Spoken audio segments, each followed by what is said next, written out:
Praise the Lord. ਯਿਸੂ ਕੁਝ ਵੀ ਕਰ ਸਕਦਾ ਵਿੱਚ ਅੱਜ ਤੁਹਾਡੇ ਆਪਣੀ ਕੁਲਵਿੰਦਰ ਕਿੰਦਰ ਫਿਰ ਖੁਦਾਵੰਦ ਦੀ ਮਰਜ਼ੀ ਨਾਲ ਤੇ ਤੁਹਾਡੀ ਰਹਿਨਮਾਈ ਵਾਸਤੇ ਇੱਥੇ ਖੁਦਾਵੰਦ ਯਿਸੂ ਮਸੀਹ ਨੂੰ ਫੋਲੋਇੰਗ ਜੀਸਸ ਕ੍ਰਾਈਸਟ ਕਿ ਯਿਸੂ ਨਾਲ ਤੁਰਦਿਆਂ ਪ੍ਰੋਗਰਾਮ ਲੈ ਕੇ ਹਾਜ਼ਰ ਹੋਏ ਆ। ਅੱਜ ਦੇ ਵਿੱਚ ਅਸੀਂ ਕੁਛ ਖਾਸ ਜਿਹੜੀਆਂ ਚੀਜ਼ਾਂ ਨੇ ਉਹਨਾਂ ਦਾ ਜ਼ਿਕਰ ਕਰਨਾ ਹੈ। ਅੱਜ ਦਾ ਜਿਹੜਾ ਬਚਨ ਆ ਉਹ ਬਹੁਤ ਮਹੱਤਵਪੂਰਨ ਹੈ, ਨੌਲੇਜ ਆਫ ਦ ਵਰਡ। ਅੱਜ ਅਸੀਂ ਇਹ 'ਚ ਦੇਖਣਾ ਹੈ ਕਿ ਕੀ ਅਸੀਂ ਖੁਦਾ ਦੇ ਵਚਨ ਦੀ ਜਾਣਕਾਰੀ ਤੋਂ ਬਗੈਰ ਵੀ ਖੁਦਾ ਦੇ ਨਾਲ ਤੁਰ ਸਕਦੇ ਹਾਂ ਕਿ ਨਹੀਂ। ਅੱਜ ਅਸੀਂ ਦੇਖਣਾ, ਅਸੀਂ ਜਾਵਾਂਗੇ ਜ਼ਬੂਰ 119 ਐਂਡ ਉਹਦਾ ਅਸੀਂ 105ਵਾਂ ਜਿਹੜਾ ਵਰਸ ਹੈ, ਕਿਉਂਕਿ ਜ਼ਬੂਰ 119 ਸਭ ਤੋਂ ਵੱਡਾ ਲੰਬਾ ਵਰਸ ਹੈ ਕਾਫੀ। ਉਹਦੇ ਵਿੱਚ ਉਹਦਾ ਅਸੀਂ 119ਵਾਂ ਮਤਲਬ ਮੈਂ ਜਿਹੜਾ ਜ਼ਬੂਰ ਆ ਉਹਦਾ 105ਵਾਂ 105 ਜਿਹੜਾ ਉਹਦਾ ਵਰਸ ਆ ਉਹ ਦੇਖਣ ਲੱਗਿਆ। ਤੇਰਾ ਬਚਨ ਮੇਰੇ ਪੈਰਾਂ ਲਈ ਦੀਪਕ ਤੇ ਮੇਰੇ ਰਾਹ ਦਾ ਚਾਨਣ ਹੈ। ਇਹ ਖੁਦਾਵੰਦ ਦਾ ਕਲਾਮ ਕਹਿੰਦਾ 119ਵੇਂ ਜ਼ਬੂਰ ਦਾ 105ਵਾਂ ਜਿਹੜਾ ਵਰਸ ਆ, ਤੇਰਾ ਬਚਨ ਮੇਰੇ ਪੈਰਾਂ ਲਈ ਦੀਪਕ ਤੇ ਮੇਰੇ ਰਾਹ ਦਾ ਚਾਨਣ ਹੈ। ਤੇ ਇਸ ਤੋਂ ਅਸੀਂ ਅਗਲਾ ਵੀ ਦੇਖ ਲੈਂਦੇ ਹਾਂ 106ਵਾਂ, ਮੈਂ ਸਹੁੰ ਖਾਧੀ ਤੇ ਉਹਨੂੰ ਪੱਕਾ ਵੀ ਕੀਤਾ ਵੀ ਮੈਂ ਤੇਰੇ ਧਰਮ ਦੇ ਨਿਯਮਾਂ ਦੀ ਪਾਲਣਾ ਕਰਾਂਗਾ। ਅਸੀਂ ਇੱਥੇ ਦੇਖਦੇ ਹਾਂ ਕਿ ਖੁਦਾ ਆਪਣੇ ਬਚਨ ਦੇ ਰਾਹੀਂ ਹੀ ਸਾਡੇ ਨਾਲ ਗੱਲ ਕਰਦਾ ਹੈ, ਅਤੇ ਜੇ ਅਸੀਂ ਉਹਦੇ ਵਚਨ ਦੀ ਜਾਣਕਾਰੀ ਨਾ ਰੱਖੀਏ ਤਾਂ ਕੀ ਅਸੀਂ ਉਹਦੇ ਨਾਲ ਉਹਦੇ ਰਾਹਾਂ ਦੇ ਉੱਤੇ ਤੁਰ ਸਕਦੇ ਹਾਂ? ਨਹੀਂ, ਇਹ ਮੁਸ਼ਕਿਲ ਹੈ।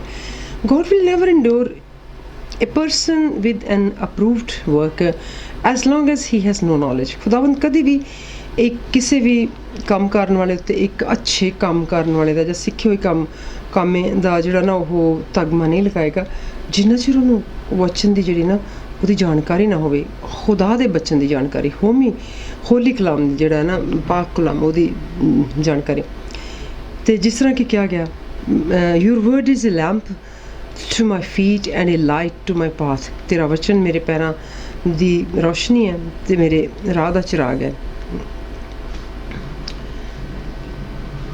And as soon as the person finds salvation through the Lord Jesus Christ, he will begin to feel strong desire to share this same blessing with others who are lost in the world।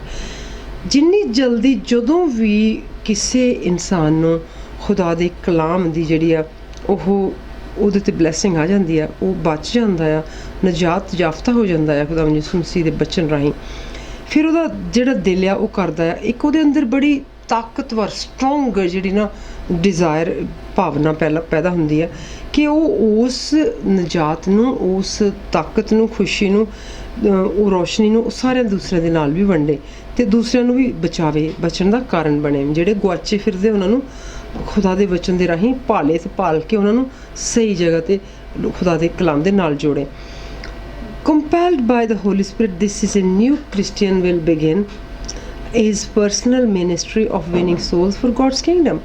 ਕਿ ਜਿਸ ਤਰ੍ਹਾਂ ਕਿ ਫਿਰ ਉਹਨੂੰ ਪਾਕਰੂ ਕਾਇਲ ਕਰਦਾ ਹੈ ਕਿ ਉਹਨੇ ਜਿਹੜਾ ਕਿ ਖੁਦਾ ਦੇ ਵਚਨ ਨੂੰ ਸ਼ੁਰੂ ਕਰਦਾ ਜਾਣਨਾ, ਉਹਨੂੰ ਕਿਉਂਕਿ ਉਹਦਾ ਫਰਜ਼ ਬਣ ਜਾਂਦਾ ਹੈ ਕਿ ਉਹ ਰੂਹਾਂ ਨੂੰ ਜਿੱਤਣ ਲਈ ਖੁਦਾਵੰਦ ਦੇ ਬਾਦਸ਼ਾਹੀ ਵਾਸਤੇ ਆਪਣਾ ਜਿਹੜਾ ਸਹਿਯੋਗ ਆ ਮਤਲਬ ਆਪਣੀ ਜਾਣਕਾਰੀ ਦੇਵੇ।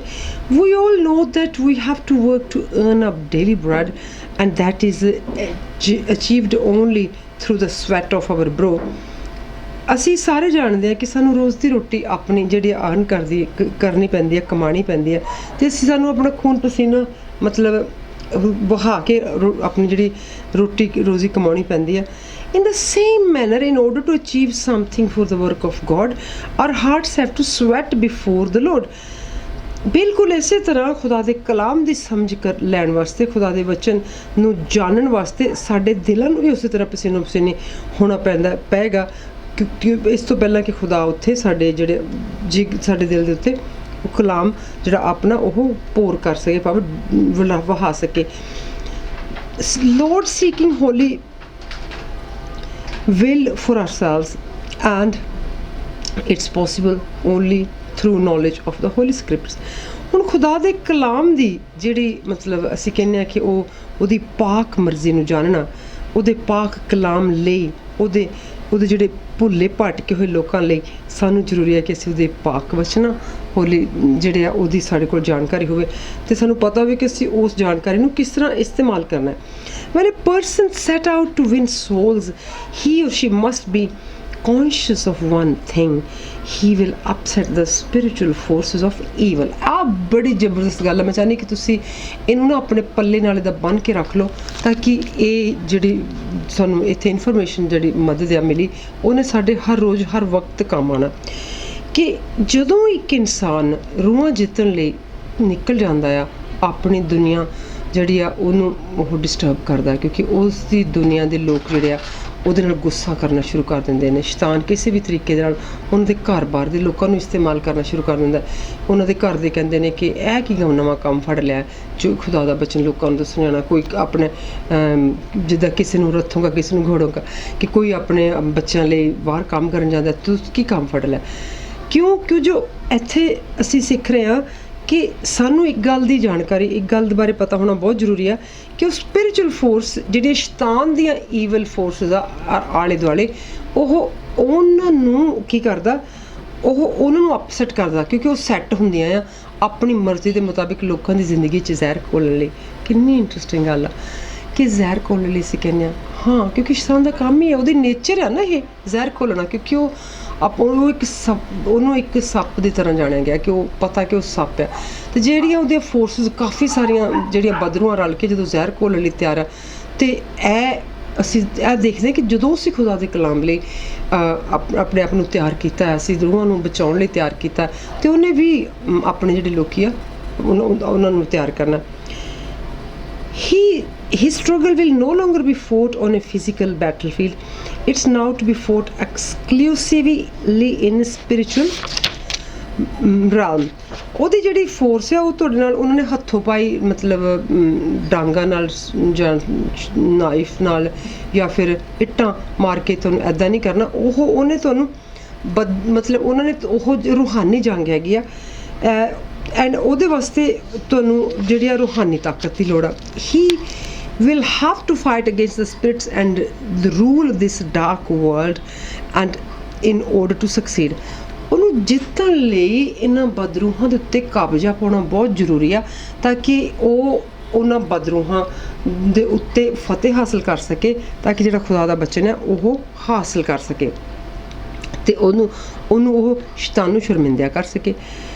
He will need to have a rich knowledge of the word of God. ਉਹਨੂੰ ਮਹਾਨ ਖੁਦਾ ਦੇ ਜਿਹੜਾ ਕਲਾਮ ਆ ਉਹਦੀ ਭਰਪੂਰ ਜਾਣਕਾਰੀ ਹੋਣੀ ਜ਼ਰੂਰੀ ਆ। It's the only available weapon in this, the power of triumph over demon. ਸਿਰਫ ਖੁਦਾ ਦੀ ਜਿਹੜਾ ਨਰਸਿੰਗਾ, ਜਿਹੜਾ ਸ਼ੈਤਾਨ ਦੇ ਬਦਰੂਆਂ ਦੇ ਉੱਤੇ ਕੰਮ ਕਰਦਾ ਜਿਹੜਾ ਹਥਿਆਰ ਸਾਡੇ ਕੋਲ, ਉਹ ਸਿਰਫ ਖੁਦਾ ਦਾ ਬਚਨ ਹੈ। ਐਂਡ ਹੁਣ ਅਸੀਂ ਇੱਥੇ ਦੇਖਣਾ ਕਿਹੜਾ ਬਚਨ ਆ ਉਹ। ਅਸੀਂ ਇਬਰਾਨੀਆਂ 4:12 ਆਇਤ ਨੂੰ ਦੇਖਣਾ ਹੈ ਕਿ ਸਾਨੂੰ ਇਹਦੇ 'ਚ ਕਿਸ ਤਰ੍ਹਾਂ ਮਦਦ ਮਿਲੀ, ਸਾਨੂੰ ਕੀ ਕਿਹਾ ਗਿਆ।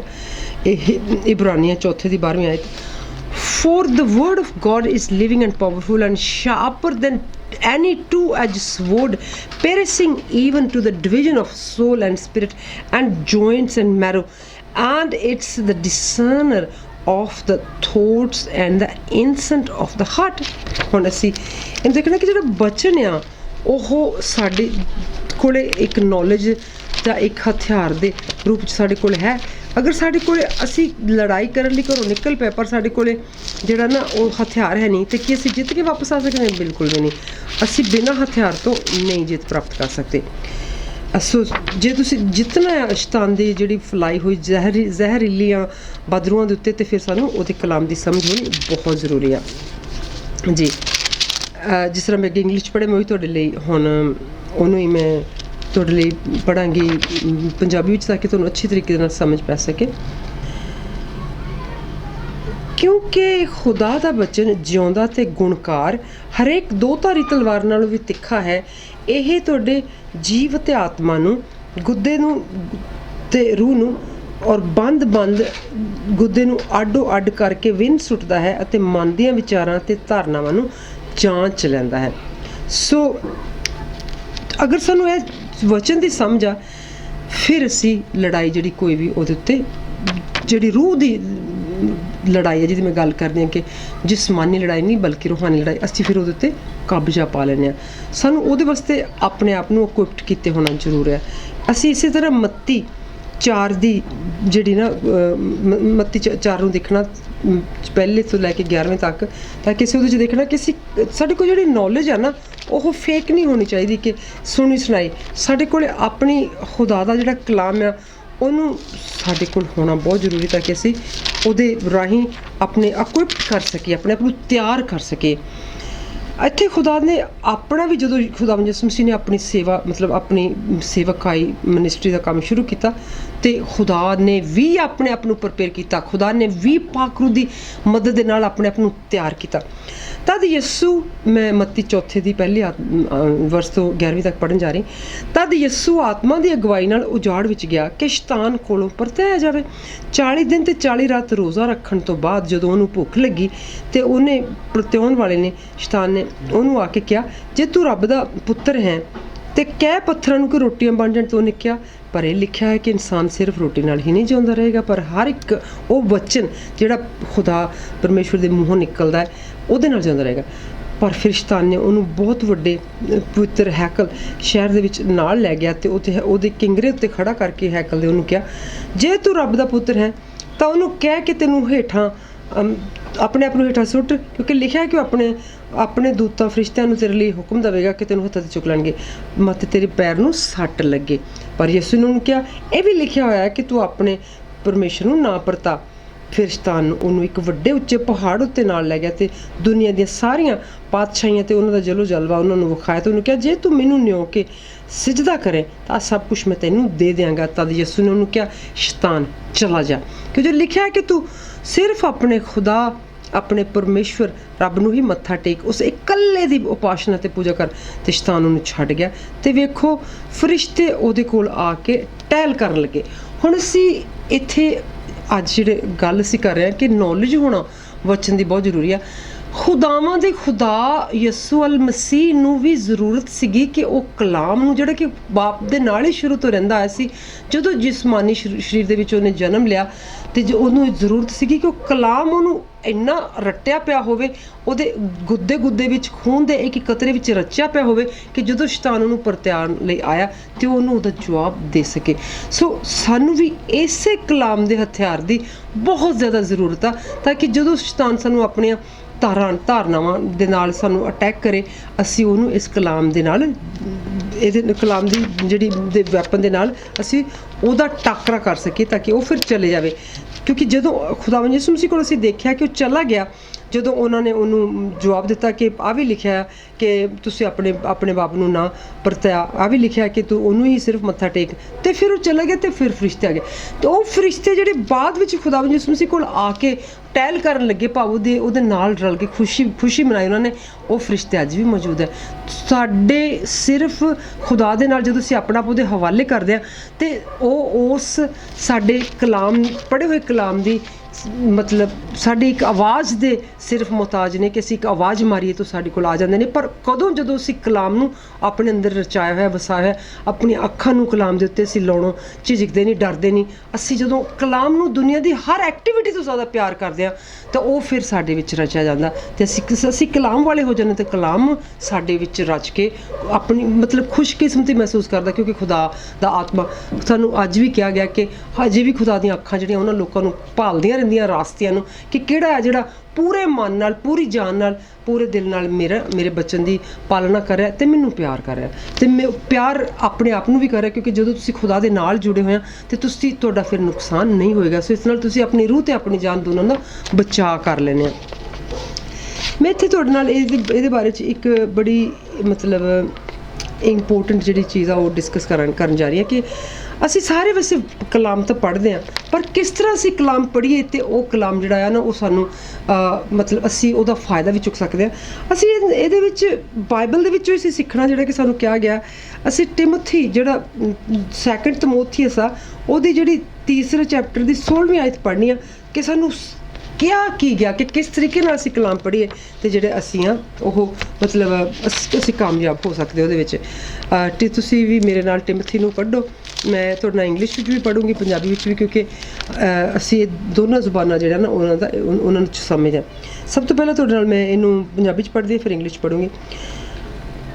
ਸਾਰੀ ਲਿਖਤ ਮਤਲਬ ਸਾਰਾ ਲਿਖਿਆ ਹੋਇਆ ਖੁਦਾ ਦੇ ਆਤਮਾ ਤੋਂ ਹੈ ਅਤੇ ਸਿੱਖਿਆ ਸਾਰਾ ਕੁਝ ਸਿੱਖਣਾ, ਤਾੜਨਾ, ਸੁਧਾਰਨਾ ਅਤੇ ਧਰਮ ਦੇ ਕੰਮਾਂ ਕਾਰਾਂ ਲਈ ਗੁਣਕਾਰੀ ਹੈ ਅਤੇ ਧਰਮ ਦੇ ਵਿੱਚ ਆਪਣੇ ਆਪ ਨੂੰ ਰੁਝਾਉਣ ਅਤੇ ਆਪਣੇ ਆਪ ਨੂੰ ਸਿਖਾਉਣ ਲਈ, ਗਿੱਝਣ ਲਈ ਖੁਦਾ ਦਾ ਕਲਾਮ ਬਹੁਤ ਜ਼ਰੂਰੀ ਹੈ। ਮੈਨੂੰ ਇੰਗਲਿਸ਼ ਤੁਹਾਡੇ ਲਈ ਪੜ੍ਹਦੀ ਹਾਂ। Many people get discouraged when reading the Bible because they rarely understand what it's reading. Other gets lost in genealogy and number of the Old Testament. Despite ਇੱਥੇ ਕਿਹਾ ਗਿਆ ਕਿ ਬਾਹਲੇ ਲੋਕ ਇਸ ਗੱਲੋਂ ਹੀ ਹੌਸਲਾ ਹਾਰ ਕੇ ਬਹਿ ਜਾਂਦੇ ਆ ਕਿ ਜਿਹੜਾ ਇਹ ਲਿਖਿਆ ਹੋਇਆ ਇਹ ਸਾਨੂੰ ਸਮਝ ਨਹੀਂ ਪੈਂਦਾ। ਇਹ ਤਾਂ ਅਸੀਂ ਜੀਨੀਓਲੋਜੀ ਜਿਹੜੀ ਮਤਲਬ ਜਿਹਦਾ ਇਹ ਹੈ ਕਿ ਨਸਲਾਂ ਦੇ ਬਾਰੇ ਵਿੱਚ ਲਿਖਿਆ ਓਲਡ ਟੈਸਟਮੈਂਟ, ਉਹਨਾਂ ਦੀ ਸਾਨੂੰ ਸਮਝ ਨਹੀਂ ਪੈਂਦੀ। ਇਹ ਤੋਂ ਬਿਨਾਂ ਵੀ all scripture is given by inspiration of God। Second ਤਿਮੋਥੀਅਸ ਦੀ 3 ਚੈਪਟਰ ਦੀ ਜਿਹੜੀ ਕਿ ਮੈਂ 16ਵੀਂ ਆਇਤ ਤੁਹਾਡੇ ਨਾਲ ਪੜ੍ਹੀ ਆ ਕਿ ਸਾਰਾ ਜਿਹੜਾ ਮਤਲਬ ਕਲਾਮ ਆ ਉਹ ਖੁਦਾ ਦੀ ਮਰਜ਼ੀ ਦੇ ਮੁਤਾਬਿਕ ਕਿਤੇ ਇੰਸਪਾਇਰ ਹੋ ਕੇ ਸਾਨੂੰ ਦਿੱਤਾ ਗਿਆ ਅਤੇ ਇਹ ਸਾਡੇ ਰੂਹ ਲਈ ਗੁਜਗਜਾਇਆ। ਇਹ ਸਾਡੇ ਲਈ ਕਿਉਂਕਿ ਅਸੀਂ ਆਪਣੇ ਆਪ ਨੂੰ ਸੁਧਾਰੀ ਸਕੀਏ, ਅਸੀਂ ਆਪਣੇ ਆਪ ਨੂੰ ਗਲਤ ਨਾ ਬਲਕਿ ਠੀਕ ਕਰ ਸਕੀਏ। ਇਹਦੇ ਵਿੱਚ ਹੀ ਸਾਨੂੰ ਇੰਸਟਰਕਸ਼ਨ ਦਿੱਤੀ ਗਈ, ਦੱਸਿਆ ਗਿਆ ਤੌਰ ਤਰੀਕਾ, ਅਤੇ ਇਹਦੇ ਵਿੱਚ ਹੀ ਸਾਨੂੰ ਕਿ ਅਸੀਂ ਕਿਸ ਤਰ੍ਹਾਂ ਧਰਮੀ ਹੋਣਾ, ਕਿਸ ਤਰ੍ਹਾਂ ਅਸੀਂ ਰਾਸਤਬਾਜ਼ ਹੋਣਾ, ਇਹ ਸਾਨੂੰ ਦਿੱਤਾ ਗਿਆ। ਤਾਂ ਇਸ ਕਰਕੇ ਅਸੀਂ ਜਦੋਂ ਕਲਾਮ ਦੇ ਵਿੱਚ ਰਹਿ ਕੇ ਆਪਣੇ ਆਪ ਨੂੰ ਉਹਦੇ ਹਵਾਲੇ ਕਰਦੇ ਹਾਂ ਅਤੇ ਫਿਰ ਅਸੀਂ ਹਰ ਉਸ ਲੜਾਈ ਜਿਹੜੀ ਆ ਉਹਨੂੰ ਜਿੱਤ ਲੈਂਦੇ ਹਾਂ। ਅਸੀਂ ਇਸੇ ਤਰ੍ਹਾਂ ਮੈਂ ਅੱਜ ਤੁਹਾਡੇ ਨਾਲ ਕੁਛ ਹੋਰ ਚੀਜ਼ਾਂ ਜਿਹੜੀਆਂ ਨੇ ਉਹ ਸਾਂਝੀਆਂ ਕਰਨੀਆਂ ਨੇ ਕਿ ਜਿਸ ਤਰ੍ਹਾਂ ਕਿਹਾ ਗਿਆ ਕਿ ਅਸੀਂ ਇਹ ਦੇਖਣਾ ਆ ਕਿ ਅਸੀਂ ਕੀ ਇਹੋ ਜਿਹਾ ਕਰੀਏ ਕਿ ਅਸੀਂ ਖੁਦਾ ਦਾ ਜਿਹੜਾ ਬਚਨ ਆ ਉਹ ਸਾਡੇ ਨਾਲ ਰਹਿ ਸਕੇ, ਅਸੀਂ ਉਹਦੇ ਵਿੱਚ ਆਪਣੇ ਆਪ ਨੂੰ ਪੂਰਾ ਉਹਦੇ ਵਿੱਚ ਅਸੀਂ ਭਰਿਆ ਪੂਰਾ ਜਿਹੜਾ ਨਾ ਉਹ ਕਰ ਸਕੀਏ। ਸਾਨੂੰ ਆਪਣੇ ਆਪ ਨੂੰ ਜਿਸ ਤਰ੍ਹਾਂ ਅਗਰ ਅਸੀਂ ਜਦੋਂ ਰੋਟੀ ਖਾਣੀ ਹੈ, ਸਾਨੂੰ ਭੁੱਖ ਲੱਗਦੀ ਆ ਅਤੇ ਅਸੀਂ ਸਿਰਫ ਇਕੱਲੀ ਕਣਕ ਨੂੰ ਨਹੀਂ ਚੱਬ ਸਕਦੇ, ਸਾਨੂੰ ਉਹਦਾ ਇੱਕ ਪ੍ਰੋਸੈਸ ਹੈਗਾ। ਉਹਦਾ ਪ੍ਰੋਸੈਸ ਆ ਕਿ ਅਸੀਂ ਪਹਿਲਾਂ ਉਹਨੂੰ ਸਾਫ਼ ਸੁਥਰੀ ਕਣਕ ਜਿਹੜੀ ਆ, ਬੇਸ਼ੱਕ ਅੱਜ ਕੱਲ੍ਹ ਬਣਿਆ ਬਣਾਇਆ ਆਟਾ ਵੀ ਮਿਲ ਜਾਂਦਾ, ਪਰ ਜਿਸ ਵਕਤ ਵਿੱਚ ਮੈਂ ਪੜ੍ਹ ਰਹੀ ਸੀ ਇੰਡੀਆ ਦੇ ਵਿੱਚ, ਉਸ ਵੇਲੇ ਪਹਿਲੇ ਕਣਕ ਨੂੰ ਛੱਟਿਆ ਜਾਂਦਾ ਸੀ, ਫਿਰ ਉਹਨੂੰ ਅੱਛੇ ਤਰੀਕੇ ਨਾਲ ਧੋਇਆ ਜਾਂਦਾ ਸੀ, ਫਿਰ ਉਹਨੂੰ ਖਰਾਸ ਉੱਤੇ ਲੈ ਕੇ ਜਾਇਆ ਜਾਂਦਾ ਸੀ, ਖਰਾਸ ਦੇ 'ਚ ਉਹਨੂੰ ਫਿਰ ਪੀਠਾ ਜਾਂਦਾ ਸੀ। ਪੀਣ ਤੋਂ ਬਾਅਦ ਫਿਰ ਤੁਸੀਂ ਉਹਨੂੰ ਕਿਸੇ ਵੱਡੇ ਸਾਰੇ ਜਿਹੜਾ ਬਹੁਤ ਵੱਡਾ ਸਾਰਾ ਭਾਂਡਾ ਕੋਈ ਜਾਂ ਫਿਰ ਕਹੋ ਕਿ ਬੋਰਾ, ਉਹਦੇ ਵਿੱਚ ਪਾ ਕੇ ਫਿਰ ਤੁਸੀਂ ਘਰੇ ਲਿਆਉਂਦੇ ਸੀ। ਫਿਰ ਉਹਨੂੰ ਅੱਛੇ ਤਰੀਕੇ ਨਾਲ ਛਾਣਿਆ ਜਾਂਦਾ ਸੀ, ਛਾਣ ਕੇ ਫਿਰ ਉਹਨੂੰ ਗੁੰਨਿਆ ਜਾਂਦਾ ਸੀ, ਫਿਰ ਉਹਦੀ ਰੋਟੀਆਂ ਪਕਾ ਕੇ ਤੁਸੀਂ ਉਹਦੇ ਉੱਪਰ ਬਟਰ ਲਾ ਕੇ ਤੁਸੀਂ ਖਾ ਸਕਦੇ ਸੀ। ਅੱਜ ਕੱਲ੍ਹ ਚਲੋ ਅਗਰ ਸਸਤਾ ਸੌਖਾ ਵੀ ਕੰਮ ਹੋ ਗਿਆ ਕਿ ਤੁਸੀਂ ਬਣਿਆ ਬਣਾਇਆ ਆਟਾ ਲਿਆਓ ਅਤੇ ਤੁਸੀਂ ਉਹਨੂੰ ਬਸ ਗੁੰਨ ਲਓ ਅਤੇ ਗੁੰਨ ਕੇ ਉਹਨੂੰ ਪਕਾ ਲਓ। ਫਿਰ ਵੀ ਤੁਹਾਨੂੰ ਉਹਨੂੰ ਇੰਨਾ ਕੰਮ ਜ਼ਰੂਰ ਕਰਨਾ ਪਏਗਾ ਕਿ ਉਹਨੂੰ ਗੁੰਨਣਾ ਪਏਗਾ, ਫਿਰ ਤੁਹਾਨੂੰ ਉਹਨੂੰ ਪੇੜੇ ਬਣਾ ਕੇ ਉਹਦੀਆਂ ਚੋਂਡਾ ਬਣਾ ਕੇ ਫਿਰ ਉਹਨੂੰ ਵੇਲ ਕੇ ਤਵੇ ਉੱਤੇ ਪਾਉਣਾ ਪਏਗਾ, ਫਿਰ ਉਹ ਪੱਕੇਗਾ, ਫਿਰ ਖਾ। ਇਸੇ ਤਰ੍ਹਾਂ ਜਦੋਂ ਤੁਸੀਂ ਚਾਹੁੰਦੇ ਆ ਕਿ ਤੁਹਾਡੀ ਜਿਹੜੀ ਜ਼ਿੰਦਗੀ ਆ ਉਹਦਾ ਤੌਰ ਤਰੀਕਾ ਬਿਲਕੁਲ ਖੁਦਾ ਦੇ ਮਤਲਬ ਮੁਤਾਬਿਕ ਹੋਵੇ, ਤਾਂ ਤੁਹਾਨੂੰ ਉਹਦੇ ਵਿੱਚ ਰਹਿਣ ਦੀ ਤੁਹਾਨੂੰ ਲੋੜ ਪਏਗੀ। ਇਹਦੇ ਵਿੱਚ ਕਿਉਂਕਿ ਅਸੀਂ ਜਿਹੜੇ ਖੁਦਾਵੰਦ ਯਿਸੂ ਮਸੀਹ ਦੇ ਜਿਹੜੇ ਕੁਛ ਕੰਮ ਜਿਹੜੇ ਹਰ ਰੋਜ਼ ਸਾਡੀ ਜ਼ਿੰਦਗੀ ਸਾਨੂੰ ਯਾਦ ਰੱਖਣ ਦੀ ਲੋੜ ਆ, ਪੜ੍ਹਨ ਦੀ ਲੋੜ ਆ, ਤਾਂ ਕਿ ਅਸੀਂ ਸ਼ੈਤਾਨ ਦੇ ਜਿਹੜੇ ਅਸੀਂ ਦੇਖਿਆ ਕਿ ਉਹਨਾਂ ਨੂੰ ਕਿੱਦਾਂ ਭਜਾਉਣਾ ਆ, ਜਿਹੜੇ ਸਾਡੇ ਆਲੇ ਦੁਆਲੇ ਉਹਦੀਆਂ ਜਿਹੜੀਆਂ ਮੈਂ ਪਹਿਲਾਂ ਤੁਹਾਡੇ ਨਾਲ ਜ਼ਿਕਰ ਕੀਤਾ ਸੀ। ਅਗਰ ਤੁਸੀਂ ਪੂਰਾ ਪ੍ਰੋਗਰਾਮ ਸ਼ੁਰੂ ਤੋਂ ਦੇਖਿਆ ਤਾਂ ਤੁਹਾਨੂੰ ਇਹ ਪਤਾ ਲੱਗੇਗਾ ਕਿ ਮੈਂ ਕਿਹਾ ਕਿ ਸ਼ੈਤਾਨ ਜ਼ਹਿਰ ਘੋਲਣ ਵਾਲੀਆਂ ਬਦਰੂਆਂ ਨੂੰ ਤੁਹਾਡੇ ਆਲੇ ਦੁਆਲੇ ਉਹ ਹਰ ਵਕਤ ਤੁਰੀਆਂ ਫਿਰਦੀਆਂ। ਜਦੋਂ ਤੁਸੀਂ ਖੁਦਾ ਦਾ ਕੰਮ ਕਰਨਾ ਸ਼ੁਰੂ ਕਰਦੇ ਤਾਂ ਤੁਸੀਂ ਉਹਨਾਂ ਨੂੰ ਅਪਸੈਟ ਕਰ ਦਿੰਦੇ ਹੋ, ਕਿਉਂਕਿ ਉਹ ਸੈੱਟ ਨੇ ਤੁਹਾਡੀ ਜ਼ਿੰਦਗੀ 'ਚ ਜ਼ਹਿਰ ਘੋਲਣ ਲਈ। ਅਸੀਂ ਆਪਣੇ ਆਪ ਨੂੰ ਹਰ ਵਕਤ ਇਹਨਾਂ ਲਫ਼ਜ਼ਾਂ ਇਹਨਾਂ ਲਫ਼ਜ਼ਾਂ ਦੀ ਜਿਹੜੇ ਪੈਰਾਮੀਟਰ ਦੇ ਥੱਲੇ ਰੱਖਣਾ, ਤੁਸੀਂ ਆਪਣੇ ਆਪ ਨੂੰ ਤਿਆਰ ਕਰਨਾ।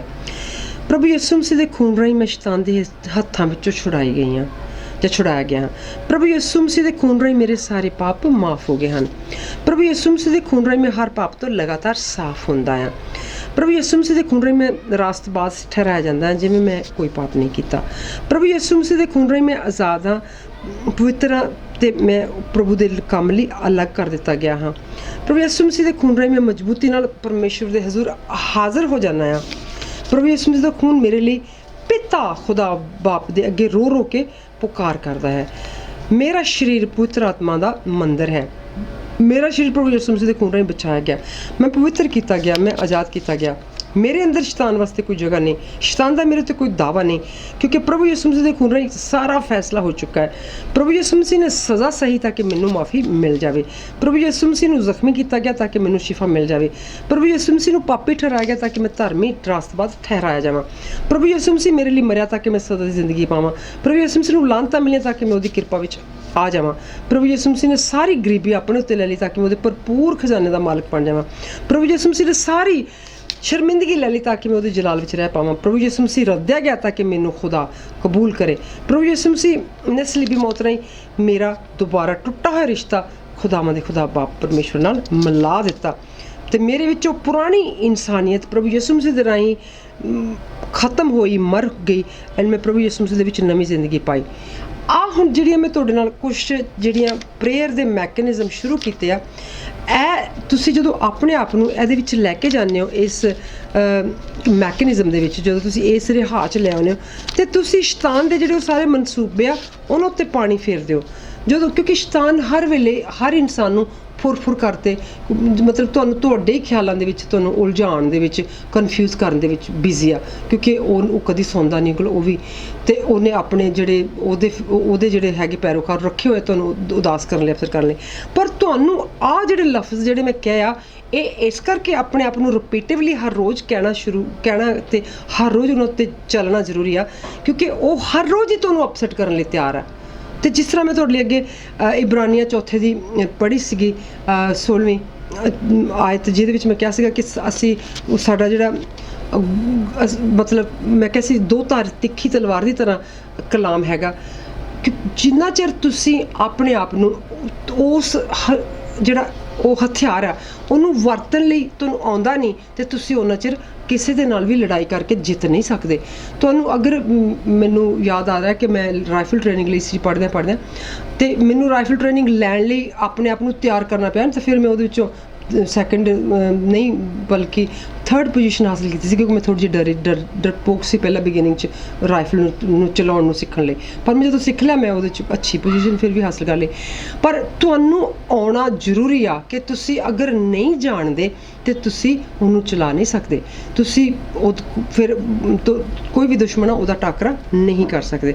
ਸੋ ਇਸ ਕਰਕੇ ਮੈਂ ਤੁਹਾਡੇ ਨਾਲ ਅੱਜ ਜਿਹੜੀ ਵਰਡ ਆਫ ਗੋਡ ਦੇ ਬਾਰੇ ਵਿੱਚ ਤੁਹਾਡਾ ਜਿਹੜਾ ਕਿ ਯਿਸੂ ਦੇ ਨਾਲ ਤੁਰਦਿਆਂ ਜਿਹੜਾ ਕਿ ਫੋਲੋਇੰਗ ਜੀਸਸ ਕ੍ਰਾਈਸਟ ਚੈਪਟਰ ਆ, ਮੈਂ ਉਹਦੇ 'ਚ ਤੁਹਾਡੇ ਨਾਲ ਇਹ ਸਾਂਝੇ ਕੀਤੇ ਨੇ ਕਿ ਸਾਡੇ ਲਈ ਨੌਲੇਜ ਦਾ ਹੋਣਾ ਬਹੁਤ ਜ਼ਰੂਰੀ ਹੈ। ਤੇ ਮੈਂ ਆਸ ਕਰਦੀ ਹਾਂ ਕਿ ਤੁਸੀਂ ਇਸ ਚੈਪਟਰ ਨੂੰ ਜਦੋਂ ਮੈਂ ਜਿਹੜਾ ਤੁਹਾਡੇ ਨਾਲ ਸ਼ੇਅਰ ਕੀਤਾ ਹੈ ਕਲਾਮ, ਤੁਸੀਂ ਇਹਨੂੰ ਜਦੋਂ ਸੁਣੋਗੇ ਐਂਡ ਇਹਦੇ ਉੱਤੇ ਅਮਲ ਕਰੋਗੇ, ਤੁਸੀਂ ਇਹਨੂੰ ਆਪਣੀ ਜ਼ਿੰਦਗੀ 'ਚ ਲੈ ਕੇ ਆਓਗੇ ਤੇ ਤੁਹਾਨੂੰ ਸ਼ੈਤਾਨ ਦੇ ਹਰ ਰੋਜ਼ਮਰਾ ਦੇ ਜਿਹੜੇ ਮਨਸੂਬੇ ਆ ਉਹਨਾਂ ਉੱਤੇ ਤੁਸੀਂ ਫਤਿਹ ਹਾਸਲ ਕਰੋਗੇ ਤੇ ਤੁਸੀਂ ਆਪਣੇ ਉਸ ਕੰਮ ਦੇ ਵਿੱਚ ਜਿਹੜਾ ਕਿ ਖੁਦਾ ਨੇ ਸਾਨੂੰ ਦਿੱਤਾ ਹੋਇਆ ਕਿ ਅਸੀਂ ਹਰ ਵਕਤ ਜਿਹੜੇ ਭੁੱਲੇ ਭਟਕੀਆਂ ਹੋਈਆਂ ਰੂਹਾਂ ਆ ਉਹਨਾਂ ਨੂੰ ਖੁਦਾ ਦੇ ਨਾਲ ਜੋੜਨਾ ਆ, ਮਤਲਬ ਤਾਂ ਕਿ ਉਹਨਾਂ ਦੀ ਜ਼ਿੰਦਗੀ ਜਿਹੜੀ ਆ ਉਹ ਬਚ ਸਕੇ, ਇਸ ਕੰਮ ਦੇ ਵਿੱਚ ਅਸੀਂ ਬਰਕਰਾਰ ਰਹਿ ਸਕਦੇ ਹਾਂ। ਮੈਂ ਹੁਣ ਤੁਹਾਡੇ ਸਾਰਿਆਂ ਦੇ ਲਈ ਇੱਕ ਅਰਦਾਸ ਬੇਨਤੀ ਕਰਨੀ ਆ ਤਾਂ ਕਿ ਅਸੀਂ ਪੜ੍ਹੇ ਹੋਏ ਜਿਹੜਾ ਵੀ ਸਾਡਾ ਸੈਸ਼ਨ ਸੀਗਾ ਅਸੀਂ ਉਹਦਾ ਤੁਸੀਂ ਉਹਦੇ ਤੋਂ ਪੂਰਾ ਬੈਨੀਫਿਟ ਲੈ ਸਕੋ। ਕਦੂਸ ਮਿਹਰਬਾਨ ਬਾਪ, ਜ਼ਮੀਨ ਅਸਮਾਨ ਬਣਾਉਣ ਵਾਲੇ, ਧਰਤੀ ਤੇਰੇ ਪੈਦੇ ਜੋ ਕਿ ਅਸਮਾਨ ਤੇਰਾ ਸਿੰਘਾਸਨ, ਇਬਰਾਹਿਮ ਇਸਾਕ ਯਕੂਬ ਦੇ ਖੁਦਾ, ਖੁਦਾਵੰਦ ਯਿਸੂ ਮਸੀਹ ਖੁਦਾ ਬਾਪ ਪਿਤਾ, ਖੁਦਾਵੰਦ ਤੇਰਾ ਲੱਖ ਸ਼ੁਕਰ ਹੈ ਕਿ ਤੂੰ ਅੱਜ ਦੇ ਇਸ ਸੈਸ਼ਨ ਦੀ ਰਹਿਨੁਮਾਈ ਕੀਤੀ। ਖੁਦਾਵੰਦ ਤੂੰ ਆਪਣੀ ਹਜ਼ੂਰੀ ਦੇ ਵਿੱਚ ਲੈ ਕੇ ਤੂੰ ਜ਼ਿੰਮੇਵਾਰੀ ਦੇ ਨਾਲ ਮੁਤਾਬਕ ਇਹਨੂੰ ਖੁਦਾਵੰਦ ਕੰਪਲੀਟ ਕਰਵਾਇਆ ਤਾਂ ਕਿ ਖੁਦਾਵੰਦ ਤੇਰੇ ਉਹ ਲੋਕ ਜਿਹੜੇ ਖੁਦਾਵੰਦ ਇਹਨੂੰ ਸਿੱਖਣ ਲਈ ਜਿਨ੍ਹਾਂ ਲਈ ਖੁਦਾਵੰਦ ਤੂੰ ਇਹ ਕਰਵਾਇਆ ਤਾਂ ਕਿ ਉਹ ਇਹ ਤੋਂ ਪੂਰਾ ਫਾਇਦਾ ਚੁੱਕ ਕੇ ਆਪਣੀ ਜ਼ਿੰਦਗੀਆਂ ਜਿਹੜੀਆਂ ਉਹਨਾਂ ਵਿੱਚ ਤੇਰਾ ਰੋਸ਼ਨ, ਤੇਰਾ ਚਾਨਣ ਹਾਸਲ ਕਰ ਸਕਣ। Thank you for saving all these people who need you with the authority of Lord Jesus Christ. Amen and amen.